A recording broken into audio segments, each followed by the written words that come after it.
నిరీక్షణ prayer house మరియు centre సంఘముల తరపున మహోన్నతుడును మహాగణుడును అయిన యేసుక్రీస్తు నామంలో మీ అందరికీ నా ప్రత్యేకమైన వందనములు. నేటి దేవుని మాట మీకా గ్రంథం 6వ అధ్యాయం 8వ వచనం.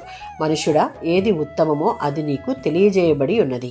మీకా ప్రవక్త కాలంలో ఇశ్రాయేలీలు మరియు యూదా ప్రజలు దేవునికి బలులు అర్పిస్తున్నప్పటికీ వారి జీవితాల్లో న్యాయం, కనికరం, పరిశుద్ధత లేకపోయాయి.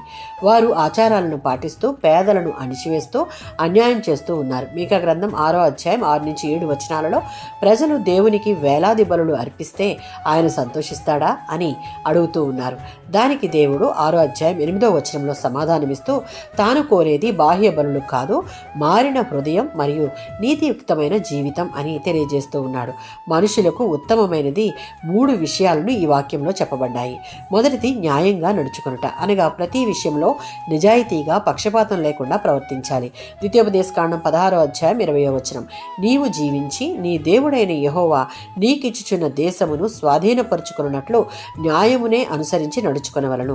దేవుడు మన కొరకు దాచి ఉంచిన ఉత్తమమైన దాన్ని పొందుకోవాలి అంటే దేవుని దృష్టికి న్యాయంగా నిజాయితీగా ప్రవర్తించే వారంగా ఉండాలి. రెండవది కనికరమును ప్రేమించుట, అనగా ఇతరులను ప్రేమతో, క్షమతో, దయతో చూడాలి. హోషేయ గ్రంథం 6వ అధ్యాయం 6వ వచనం.